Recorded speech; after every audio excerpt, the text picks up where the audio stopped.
Hola.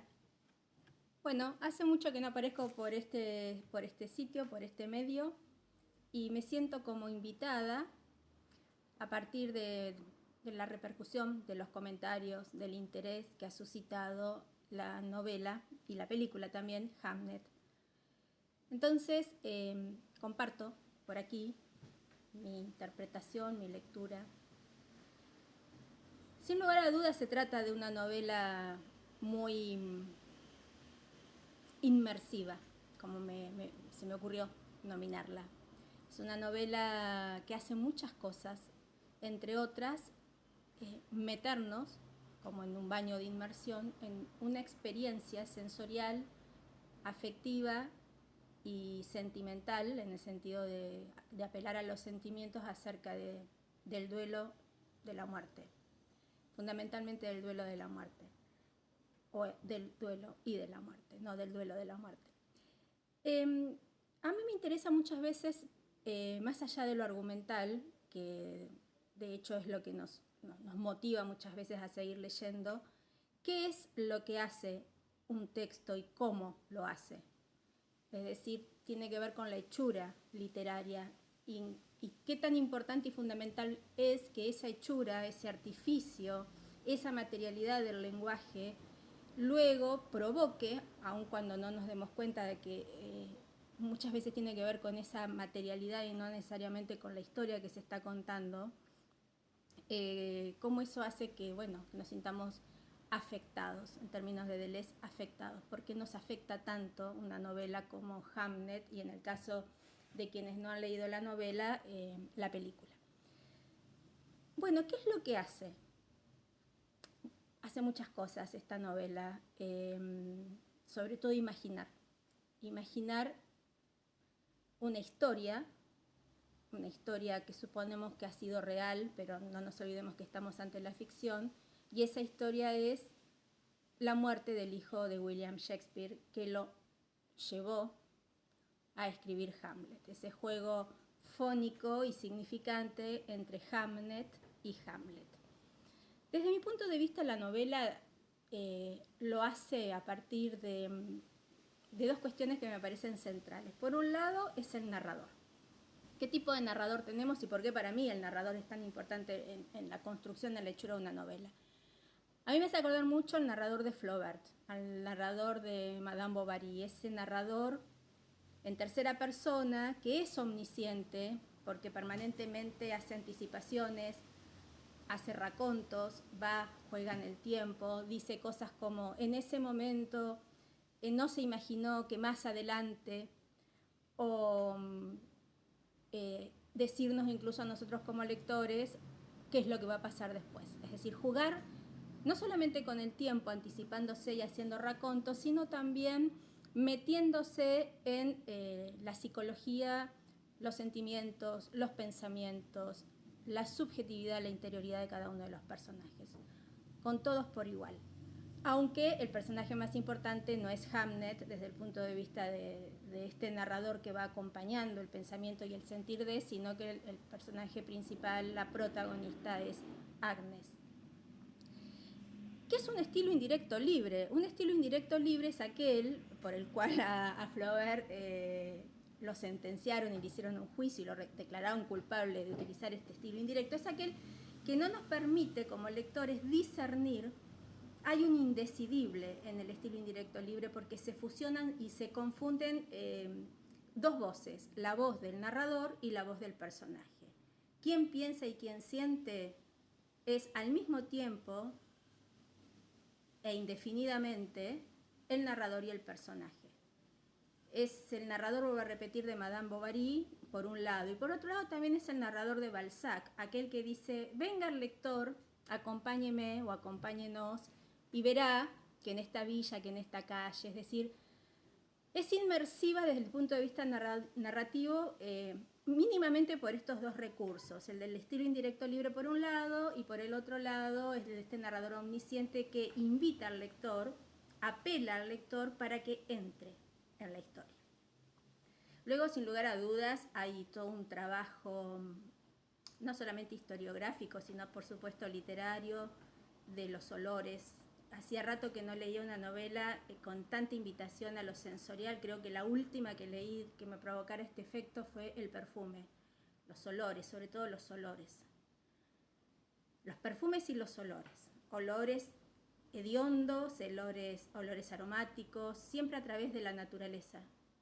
Quizás en dos mundos divididos, ¿no? Por un lado, la naturaleza cárnica de todos aquellos animales que sirven para hacer guantes y la naturaleza vegetal de aquellas plantas que sirven para curar y que sirven para sanar.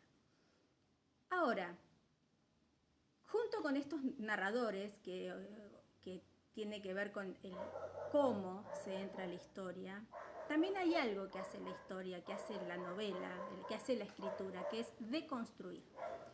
Deconstruir los pares binarios y entrar a jugar en una zona de entre. Yo noté, desde mi punto de vista, qué es lo que esta novela va deconstruyendo y por dónde, por qué intersticios se mete, cuál es esa zona de entre, esa zona de borde, en donde el narrador empieza a imaginar. Este espacio de entre juega entre la literatura y la historia y la literatura, es decir, aquello que pertenece al espacio histórico y todo lo que el ejercicio de la escritura verosímilmente nos hace creer o nos quiere hacer creer, no nos importa eso, que es real, que ha sucedido.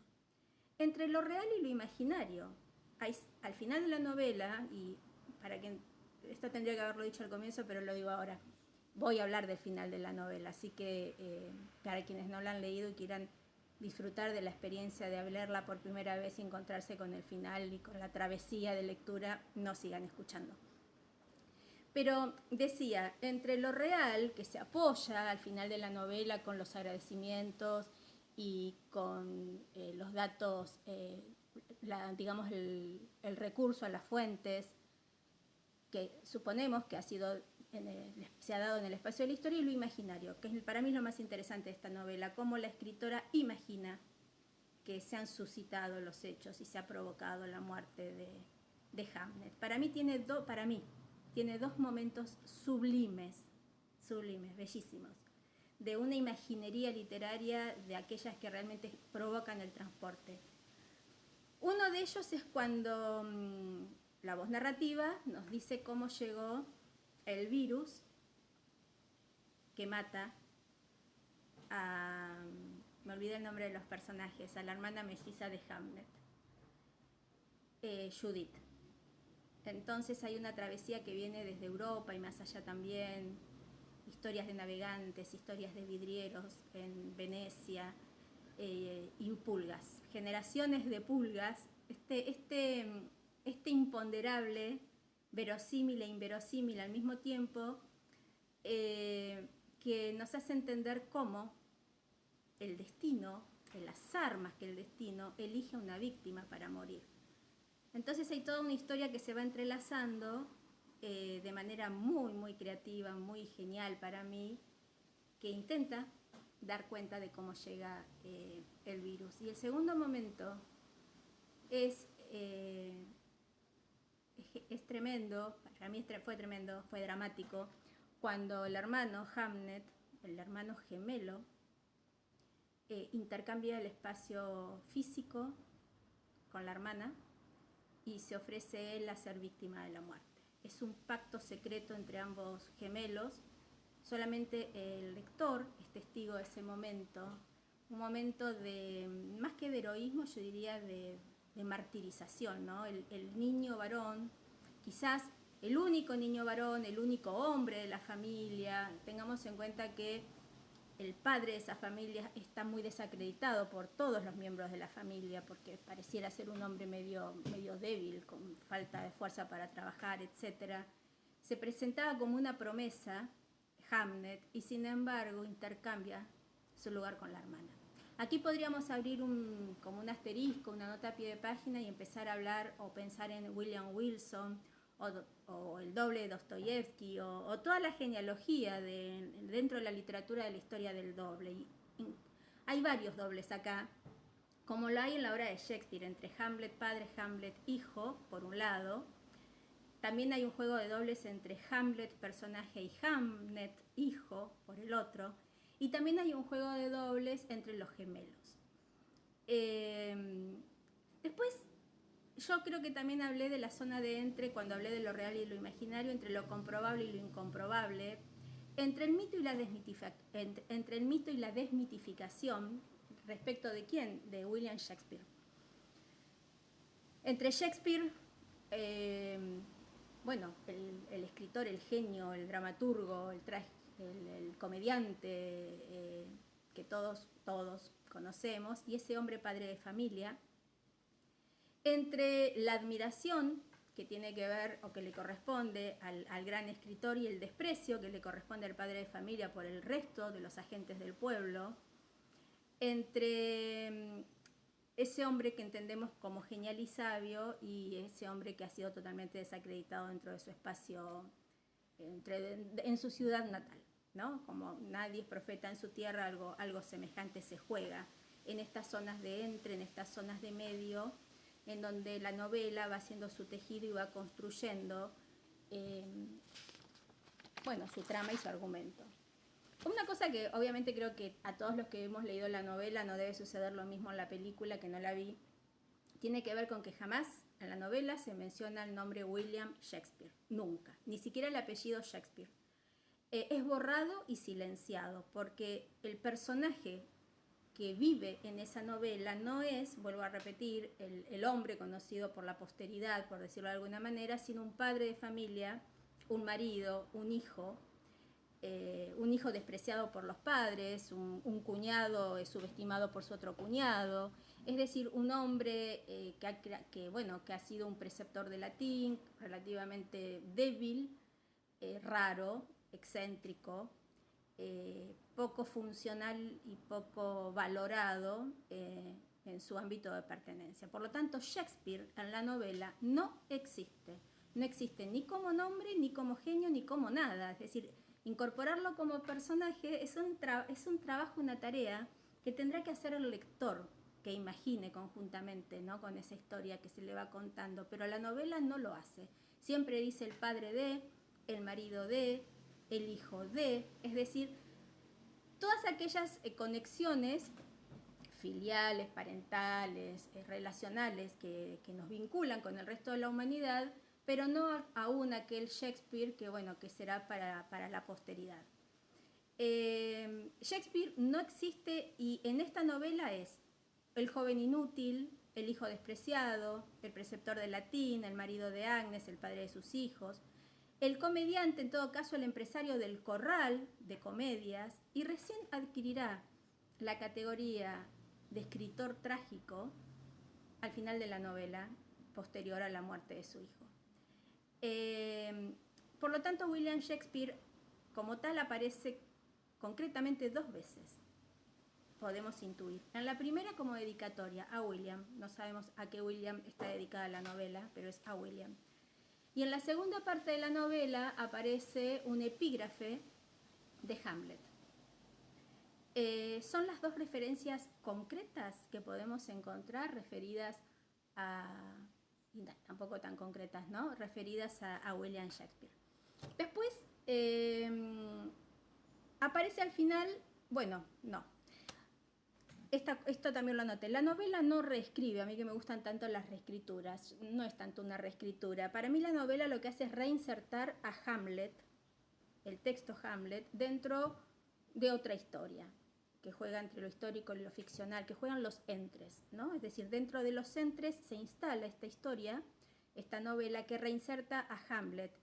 Y hace el mismo juego, eso me pareció muy interesante también a mí, que hace Shakespeare en la representación de la tragedia Hamlet. Sabemos que en Hamlet hay un momento en que para enfrentarse a la verdad, Hamlet, hijo, le pide a los comediantes que dentro de la corte representen la muerte del rey Hamlet asesinado por su hermano, ¿no? Una conspiración, el veneno que le entra por el oído.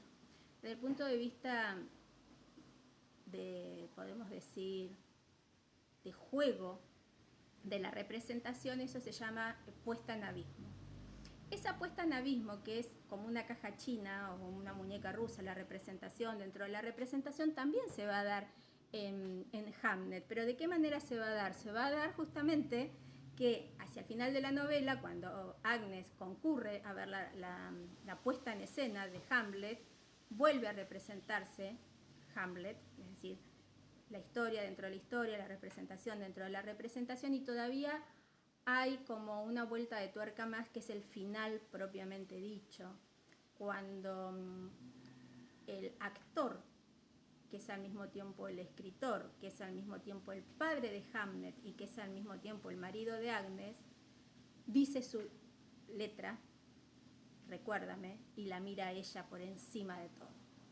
Entonces, creo que ahí se termina de cerrar ese juego de representaciones. Se termina de cerrar y se termina de abrir, porque ¿quién lo está diciendo? Lo está diciendo William a su mujer, lo está diciendo Hamlet, padre o hijo, porque ahí también se da nuevamente un juego con los dobles. Habíamos señalado el doble entre los mellizos, habíamos señalado el doble, otro doble que ya me olvidé cuál era, y ahora señalaría el doble entre el actor y el personaje, que tiene que ver justamente con el final de la novela. Después hay muchas cosas que estoy leyendo que se están señalando que serían redundantes, pero las voy a señalar mínimamente. Y es otro de los aspectos que para mí se deconstruyen en la novela de una manera muy sutil e inteligente, son los pares binarios relacionados a las categorías de género. Es decir, las categorías de géneros otorgadas por el patriarcado ofrecen para lo masculino, también lo tengo aquí anotado porque si no después en la medida que voy hablando me olvido, para lo masculino sabemos el espacio del logos, la cultura, la razón, y para el espacio de lo femenino, soma, es decir, en contradicción a logos, pensamiento, cuerpo, cultura, naturaleza, razón, intuición. ¿Qué es lo que hace la novela con el personaje de Agnes? La va a instalar en el espacio de lo femenino, arquetípico, hegemónico y tradicional, es decir, en el espacio del cuerpo, de la naturaleza y de la intuición. Pero con un revire, se puede decir, un giro de revalorización, es decir, la sabiduría, la genialidad, si se quiere, dentro de esta construcción ficcional no está puesta al lado de William Shakespeare o del padre, sino de la madre, de esa madre que focaliza, donde se concentra el punto de vista y prácticamente podemos decir que es desde ella que se nos cuenta toda la historia, con cierto permiso por momentos de otros personajes que también dicen sus pareceres. Entonces Agnes es el espacio privilegiado del conocimiento y encarna la figura de la bruja, un tema al que yo he trabajado un montón y por eso creo que también me siento invitada por esta novela. Es la bruja prototípica de la que habla Michelet, por ejemplo. Aquella mujer que tiene un conocimiento estrecho con las plantas, por lo tanto con la medicina, el poder curativo de las plantas, y por lo tanto también es una mediadora entre la vida y la muerte, entre la sanación y la enfermedad. Es en sí misma también habita un espacio de entre. Y esta mujer bruja, esta mujer sabia, que no sabe leer y escribir, pero es sabia, hay mucha sabiduría, hay mucho dolor en la figura de Agnes. Eso, bueno, no entré en ese espacio porque creo que una de las cosas que hace la novela es una representación de la muerte muy afectiva y muy imaginaria. Imaginar la putrefacción, el más allá, imaginar el espíritu, etcétera, todo ese espacio imaginario que abre la novela. Agnes, volvió a repetir, es bruja en conexión con la naturaleza y el poder curativo de las plantas y su saber es ancestral, a diferencia de William, o de su marido, que su saber es cultural. Él representa, es instruido, obviamente Shakespeare, ¿no? Pero en la novela, vuelvo a repetir, no es Shakespeare. Ella representa un saber ancestral, un saber íntimo, un saber necesario inclusive, porque muchos personajes requieren a sus conocimientos. Shakespeare, por su lado, es el escritor de la reina, es decir, vemos ahí, a pesar de que todo espacio geográfico, sea capital o sea campo, está atravesado por el barro, el estiércol, los olores, los efluvios, la sangre, las curtiembres, salvo el bosque, otro espacio al que no hice referencia, pero sería el espacio, digamos, de virginal y puro por naturaleza. Shakespeare representa una cosa, Agnes representa la otra, pero al mismo tiempo no funcionan como complementos, sino en términos de Deleuze como suplemento. Finalmente puedo decir que Shakespeare es el que escribe la gran pregunta que le hace a la muerte, la pregunta ser o no ser, mientras que Agnes lo que hace es sentir y hacerse, sin escribirla, la pregunta acerca de ser o no ser, qué es lo que sucede después de la muerte o antes. Y todas las preguntas que podamos hacernos, ese es el carácter casi existencialista que también tiene la novela, poético, trágico, dramático, inmersivo, sensorial, especular, especulativo. Bellísima, bellísima novela, bellísima escritura. Bueno, acá termino y voy a ir a ver la película.